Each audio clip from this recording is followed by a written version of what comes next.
Assalamualaikum warahmatullahi wabarakatuh. Salam hebat untuk anak-anakku yang berbahagia. Di sini, Bapak akan menjelaskan profil pelajar Pancasila yang pertama, yaitu beriman bertakwa kepada Tuhan Yang Maha Esa dan berakhlak mulia. Seperti apa pelajar Indonesia yang beriman bertakwa kepada Tuhan Yang Maha Esa dan berakhlak mulia? Adalah pelajar berakhlak dalam hubungannya dengan Tuhan Yang Maha Esa.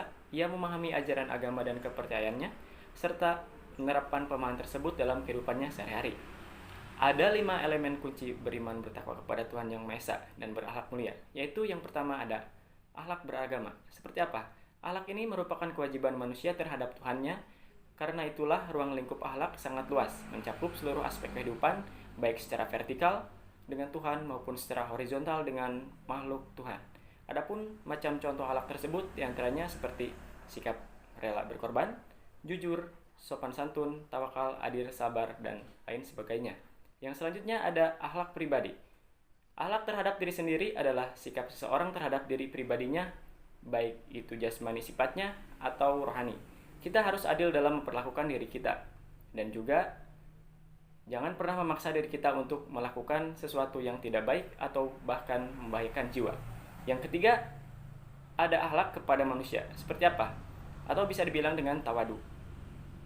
Yang tidak lain adalah rela rendah hati kepada sesama manusia adalah salah satu bentuk akhlak terpuji, di mana seseorang merendahkan hatinya di hadapan orang lain dan berinteraksi dengan rasa kasih sayang, yang juga kelembutan tanpa membedakan satu dengan yang lainnya.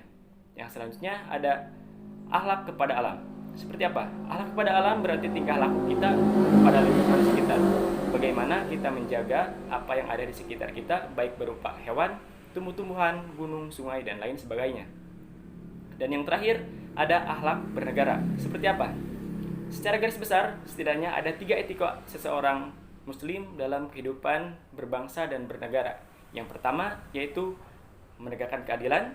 Yang kedua, menegakkan nilai-nilai kemanusiaan. Dan yang terakhir, mewujudkan kemaslahatan umat manusia.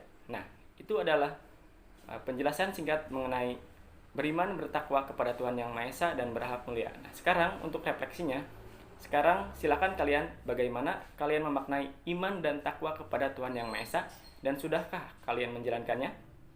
Oke, terima kasih. Wassalamualaikum warahmatullahi wabarakatuh.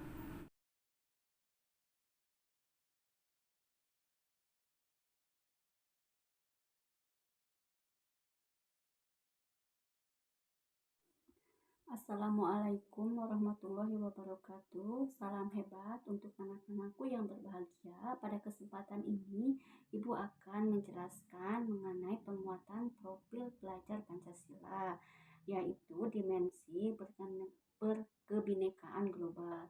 Dimensi berkebinekaan global terdiri dari 3 elemen. Yang pertama yaitu elemen mengenai dan menghargai budaya. Yang kedua, elemen komunikasi dan interaksi antar budaya. Yang ketiga, elemen refleksi dan bertanggung jawab terhadap pengalaman kebinekaan.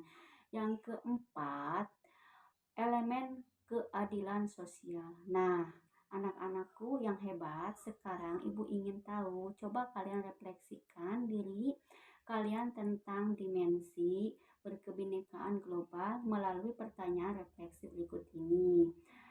Refleksi kebinekaan global, pertanyaannya yang pertama yaitu kebiasaan apa yang sudah membudayanya di lingkungan sekitar di mana kalian tinggal. Yang kedua, apakah kalian pernah terlibat dalam kebiasaan itu? Nah, itu pertanyaan refleksi yang Ibu berikan kepada kalian. Ibu tunggu ya jawaban refleksi dari kalian. Terima kasih. Assalamualaikum warahmatullahi taala wabarakatuh.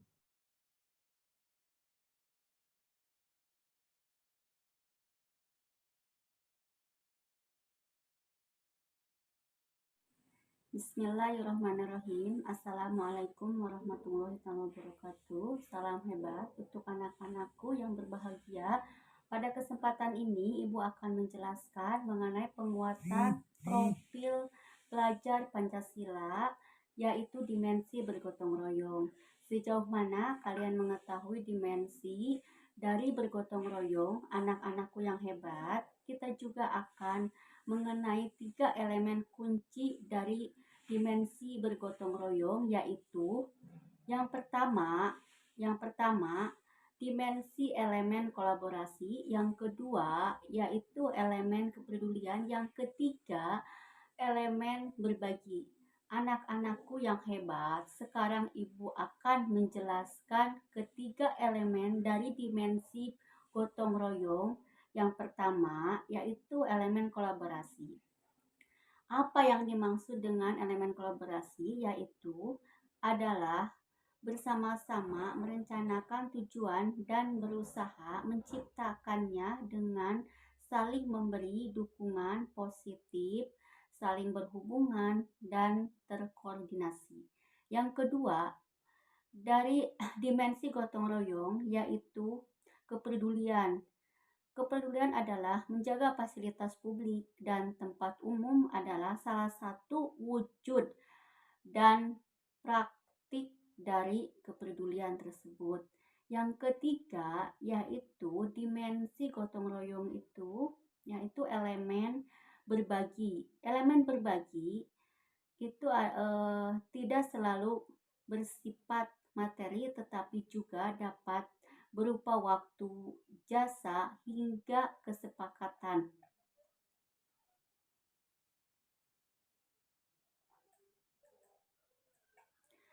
Anak-anakku yang hebat itu menjelaskan dari Ibu setelah kalian mendengarkan dan memahami dimensi gotong royong, kalian diharapkan atau setiap pelajar memiliki karakter yang berkolaboratif, empirik, dan peka. Nah, anak-anakku yang hebat, sekarang Ibu ingin tahu, coba kalian refleksikan dari kalian tentang dimensi gotong royong melalui pertanyaan refleksi berikut ini. Yang pertama, apa pengalaman bergotong royong kalian yang paling berkesan? Yang kedua, apa pengalaman gotong royong?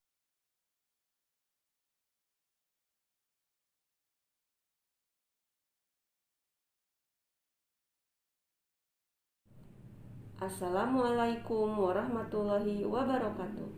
Salam hebat untuk anak-anakku yang berbahagia. Pada kesempatan ini, Ibu akan menjelaskan mengenai penguatan profil pelajar Pancasila, yaitu dimensi mandiri. Sejauh mana kalian mengetahui definisi dari kata mandiri? Anak-anakku yang hebat, kita harus mandiri, bukan hanya sekedar bisa melakukan tugas sendiri atau pergi ke sekolah sendiri, melainkan kita harus mampu mengenali potensi kita dan apa kekurangan diri kita. Anak-anakku yang hebat, beberapa elemen dimensi mandiri yang harus kita pahami yaitu: pertama, kita harus mengenali minat diri kita serta tantangan yang kita hadapi. Kedua, kita harus menjadi pelajar yang mandiri. Maka kita harus berusaha mengenal potensi dan kekurangan dari diri kita. Ketiga, regulasi diri kita. Keempat, kita harus bisa menetapkan tujuan dari belajar kita, pengembangan dari diri kita. Bagaimana kita bisa mencapai semua dari tujuan-tujuan kita. Yang kelima, kita harus bisa menunjukkan inisiatif dari diri kita dan bekerja secara mandiri. Keenam, pengendalian diri dan disiplin diri. Pengendalian diri seperti apakah yang sudah kalian lakukan, serta disiplin diri seperti apa. Yang ketujuh, percaya diri. Ya, kita harus percaya diri dalam mencapai tujuan yang kita inginkan. Kedelapan, kita harus tangguh anak-anakku yang hebat. Jiwa tangguh juga sangat diperlukan untuk mencapai yang kita inginkan. Kesembilan, tak kalah pentingnya, kita juga harus adaptif. Apa itu adaptif? Ya, kita harus menyesuaikan diri dengan keadaan atau lingkungan. Nah, anak-anakku yang hebat, sekarang Ibu ingin tahu, coba kalian refleksikan diri kalian tentang dimensi mandiri melalui pertanyaan refleksi yang Ibu berikan berikut ini. Pertanyaan pertama, apakah kalian lakukan sebelum kalian belajar? Yang kedua, apa yang sedang kalian butuhkan saat ini dalam belajar? Kemudian, yang ketiga, apa kata-kata yang membuat kalian memacu dalam semangat kalian belajar? Kemudian yang keempat, apa tantangan-tantangan yang menghambat mencapai target belajar kalian saat ini? Baiklah anak-anakku yang hebat, sekian dulu dari Ibu. Hebat selalu, hebat anak-anakku. Terima kasih. Wassalamualaikum warahmatullahi wabarakatuh.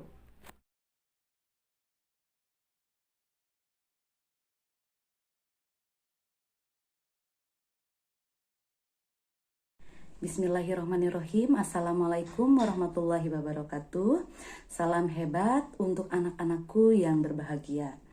Pada kesempatan ini, Ibu akan menjelaskan mengenai penguatan profil pelajar Pancasila, yaitu dimensi menalar kritis. Sejauh manakah kalian mengetahui definisi dari kata menalar kritis? Anak-anakku yang hebat, bernalar kritis adalah berpikir kritis. Nah, jadi berpikir kritis itu jenis kemampuan untuk berpikir secara kritis dalam mempertanyakan setiap aspek penting suatu permasalahan. Kalian sebagai pelajar Indonesia membutuhkan kemampuan bernalar kritis untuk mendukung pemunculan dan pengembangan potensi terbaik dari kalian di bidang apapun itu. Anak-anakku yang hebat, dimensi bernalar kritis dibagi menjadi 3. Yang pertama, elemen memperoleh dan memproses informasi dan gagasan. Yang kedua, elemen menganalisis dan mengevaluasi penalaran. Yang ketiga, elemen refleksi, pemikiran, dan proses berpikir. Mari kita bahas bersama dari masing-masing elemen tersebut. Oke, dari yang pertama, elemen memperoleh dan memproses informasi dari gagasan. Elemen yang ini ada subelemennya. Yang pertama, mengajukan pertanyaan, dan yang kedua, mengidentifikasi, mengklarifikasi, dan mengolah informasi. Untuk mengajukan pertanyaan, di jenjang SMA itu murid atau kalian sebagai murid itu mampu melihat permasalahan yang kompleks dan abstrak. Kemudian kalian juga diharapkan sudah mampu mengidentifikasi sumber yang kredibel. Selanjutnya, strategi menumbuhkan elemen memperoleh dan memproses informasi dan gagasan itu ada tiga strategi. Yang pertama, ketika guru memberikan stimulus, kalian sebagai peserta didik harus mencoba mengajukan pertanyaan. Yang kedua, kalian sebagai peserta didik harus menemukan kata kunci yang relevan. Yang ketiga, kalian sebagai peserta didik harus memilih sumber yang tepat. Kemudian ada elemen yang kedua, yaitu elemen menganalisis dan mengevaluasi penalaran. Elemen kedua ini adalah kemampuan di mana kalian sebagai pelajar Indonesia bisa membuktikan penalaran kalian dengan berbagai argumen dalam memberikan kesimpulan. Dalam elemen ini, kalian sebagai peserta didik harus dapat menalar sesuai kaidah sains dan logika. Melakukan analisis serta evaluasi dari gagasan dan informasi. Kemudian selanjutnya, kalian juga dapat menjelaskan alasan yang relevan dan akurat di balik pengambilan keputusan. Contoh pembelajaran di kelas misalkan ya, di jenjang SMA. Kalian mampu menganalisis dan mengevaluasi penalaran yang digunakan dalam menemukan dan mencari solusi serta pengambilan keputusan. Elemen yang terakhir adalah elemen refleksi, pemikiran, dan proses berpikir. Untuk elemen yang ketiga ini adalah refleksi dari pemikiran hingga mencapai suatu kesimpulan, kemudian ada keputusan atau keyakinan. Nah, elemen ini adalah kemampuan merefleksikan proses berpikir sehingga mencapai suatu keputusan. Pembiasaan di kelas di jenjang SMA itu contohnya ada kalian sebagai peserta didik mampu menjelaskan alasan mendukung pemikiran. Kemudian selanjutnya kalian sebagai peserta didik memikirkan pandangan yang mungkin berlawanan dan mengubah pemikiran kalian jika diperlukan. Nah, anak-anakku yang hebat, sekarang ibu ingin kalian merefleksikan diri kalian tentang dimensi bernalar kritis melalui pertanyaan refleksi berikut ini. Yang pertama, pertanyaannya, apakah kalian pernah memberikan pertanyaan kritis kepada guru? Jika pernah, pertanyaan seperti apa yang pernah kalian ajukan kepada guru? Yang kedua, adakah hambatan ketika kalian akan memberikan pertanyaan kepada guru, pertanyaan kritis kepada guru? Ceritakan pengalaman kalian tersebut. Baik, anak-anak ibu yang hebat, sekian penjelasan dari ibu mengenai dimensi bernalar kritis. Semangat belajar terus untuk kalian semua. Sampai bertemu di lain waktu. Wassalamualaikum warahmatullahi wabarakatuh.